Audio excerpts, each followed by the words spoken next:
সেই সাথে একই স্বপ্ন বুনছে আইএসটির শিক্ষার্থী ভাই ও বোনেরা। এই স্বপ্ন পূরণে আমরা যখন এগিয়ে যাচ্ছি, কিন্তু গতকালকে আপনারা হয়তো একটি বক্তব্য খেয়াল করবেন, পশ্চিমবঙ্গে প্রতিটি বিধানসভা নির্বাচনে ঝাড়ুটা খাওয়া শুভেন্দু অধিকারী কি দম্ভের সাথে বলছিল, সকল ধরনের ভিসা বন্ধ করে দেন, দেখব কোথা থেকে চিকিৎসা নিচ্ছে। তারা মনে করে বাংলাদেশের মানুষ ওই দিল্লিতে না গিয়ে তাদের চিকিৎসা সেবা নিশ্চিত করতে পারবে না। তারা মনে করে আমাদের এই বাংলাদেশের মানুষ তাদের সুচিকিৎসার জন্য ওই দিল্লির গোলামদের উপর নির্ভরশীল।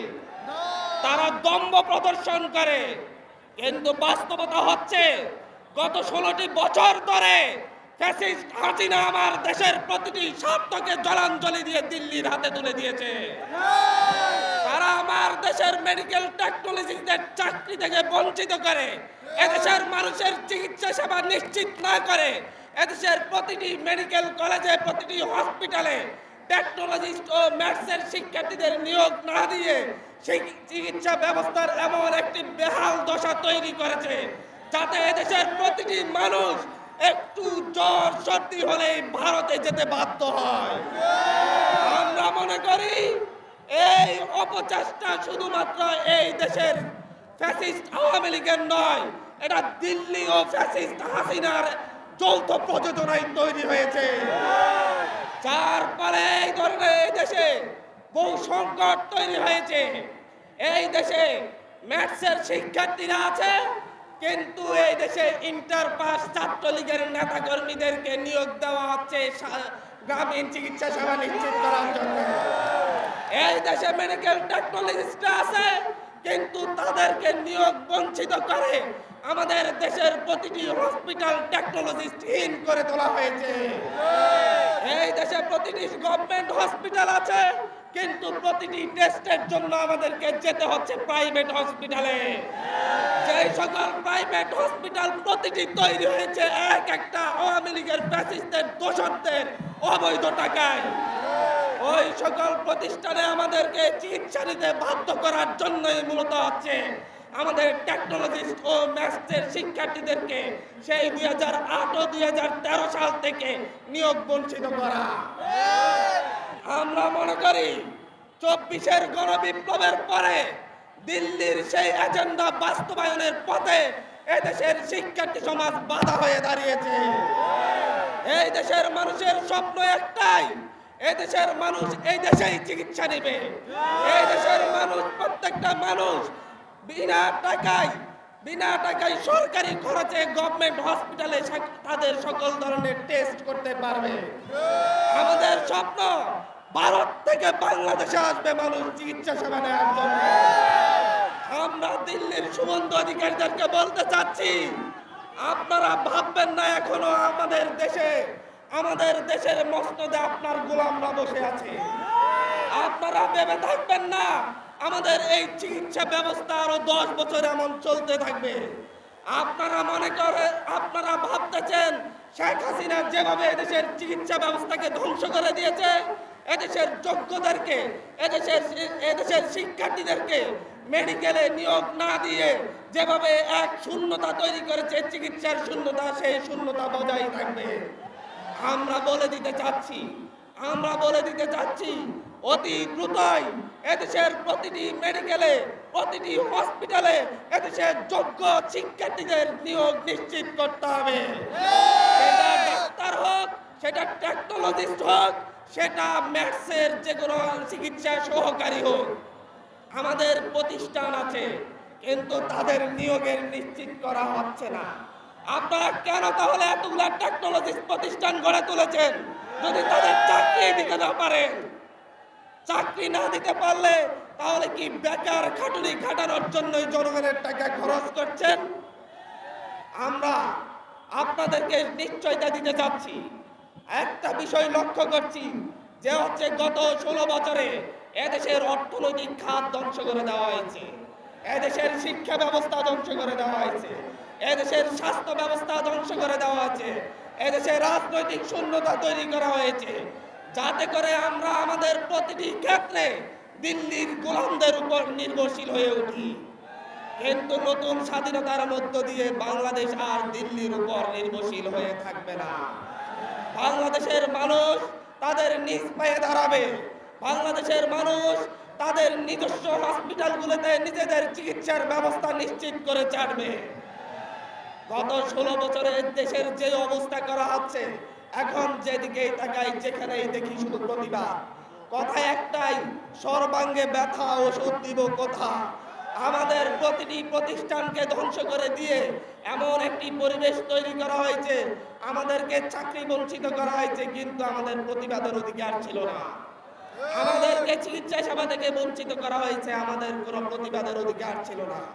কিন্তু এখন আমরা স্বাধীনতা পেয়ে, মুক্তি পেয়ে এখন আমরা প্রতিবাদ করছি, আমরা নাগরিক হয়ে উঠছি, আমরা আমাদের অধিকার সম্পর্কে সচেতন হচ্ছি, আমরা আমাদের অধিকারগুলো আদায় করেই আমরা বাংলাদেশকে নতুন ভাবে গড়ে তুলতে পারবো বলে আমরা মনে করি। আমরা মনে করি নতুন বাংলাদেশে সকল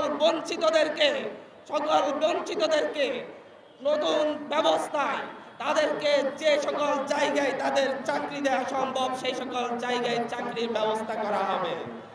আমরা মনে করি গভর্নমেন্টের আলোচনার মাধ্যমে দেশের যত মানুষ এতদিন যাবৎ বঞ্চিত লাঞ্ছিত হয়েছে তাদের প্রত্যেকের অধিকার সুনিশ্চিত করতে হবে।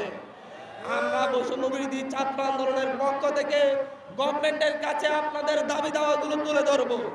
আমি ম্যাথসের শিক্ষার্থীদের দাবি দাওয়াগুলো গভর্নমেন্টের কাছে পৌঁছে দিয়েছিলাম। আমি এখান থেকে বলছি, মেডিকেল টেকনোলজিস্টদের দাবি দাওয়াগুলোর ব্যাপারে গভর্নমেন্টের কি অবস্থান আমরা জানতে চাইব। আমরা জানতে চাইব বাংলাদেশের প্রতিটি হসপিটাল কবে নিজস্ব জনবলে শক্তিশালী হয়ে উঠবে। আমরা জানতে চাইব কবে নাগাদ বাংলাদেশের সাধারণ মানুষ চিকিৎসা সেবার জন্য তাদের নিজেদের যে কোনো ধরনের টেস্ট করার জন্য সরকারি হসপিটালে সকল ধরনের সুযোগ সুবিধা পাবে। এই সুযোগ সুবিধা নিশ্চিত করার জন্য আমরা লড়াই করে যাব ইনশাআল্লাহ। আমরা মনে করি এই লড়াইটা শুধুমাত্র মেডিকেল টেকনোলজিস্টদের নয়, এই লড়াইটা এই দেশের প্রতিটি চিকিৎসা সুবিধা বঞ্চিত প্রতিটি মানুষের। আমরা মনে করি শুধু মেডিকেল টেকনোলজিস্টদেরকে বঞ্চিত করার মধ্য দিয়ে শুধুমাত্র তাদেরকে চাকরি থেকে বঞ্চিত করা হয়নি, এর মাধ্যমে বঞ্চিত করা হয়েছে এদেশের কোটি কোটি মানুষের সুচিকিৎসা থেকে। আমরা এই সুচিকিৎসা নিশ্চিতের জন্য হলেও এদেশের মেডিকেল টেকনোলজিস্টদের তাদের যোগ্য জায়গায় চাকরির ব্যবস্থা করার জন্য সরকারকে আহ্বান জানাবো। আপনাদের কাছে আমি সর্বশেষ আরো একটা কথা বলতে চাই। আমি বলতে চাচ্ছি, নতুন বাংলাদেশে শুধুমাত্র নিজেদের অধিকার নিয়েই মিছিল করা আমাদের একমাত্র উদ্দেশ্য হতে পারে না। আমি বলতে চাচ্ছি, নতুন এই বাংলাদেশ আমি আপনি আমরা সকলেই নিজেরা রক্ত দিয়ে এই নতুন বাংলাদেশ অর্জন করেছি।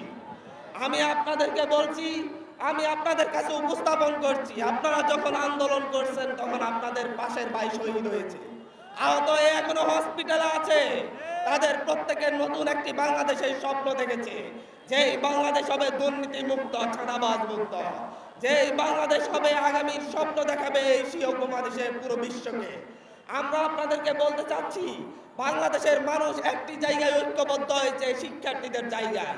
শিক্ষার্থীদের আহ্বানে এদেশের কৃষক, শ্রমিক, মজুর থেকে শুরু করে এদেশের সচিবালয় পর্যন্ত, আর্মি, সেনা দপ্তর পর্যন্ত সকলে রাজপথে নেমে এসেছিল, আমাদের সাথে একসাথে দাঁড়িয়েছিল।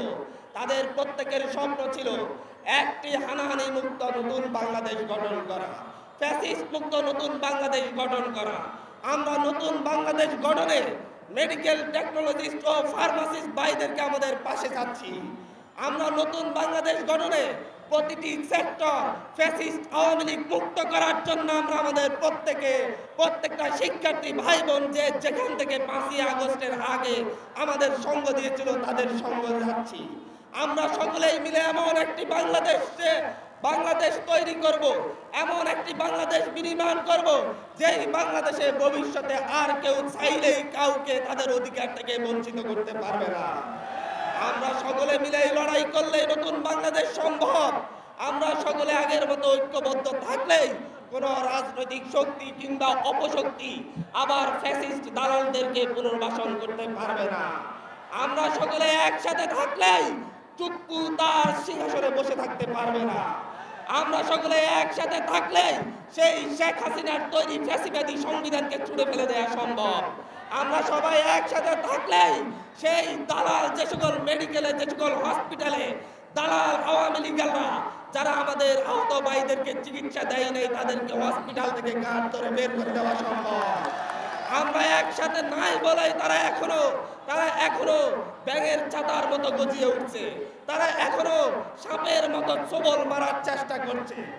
আমরা শুধু একতার কথা বলছি, আমরা ঐক্যবদ্ধভাবে লড়াই করব সকলের অধিকারের জন্য। আমার আইএসটির মেডিকেল টেকনোলজিস্ট ভাই বোনদের অধিকারও আমার অধিকার, ম্যাথসের শিক্ষার্থীদেরও আমার অধিকার, ফার্মাসিস্টের অধিকারও আমার অধিকার, বিসিএস এর জন্য যারা আন্দোলন করছে তাদের অধিকারও আমাদের অধিকার। প্রত্যেকের যৌক্তিক অধিকারগুলোকে, দাবিগুলোকে আমরা বহন করব।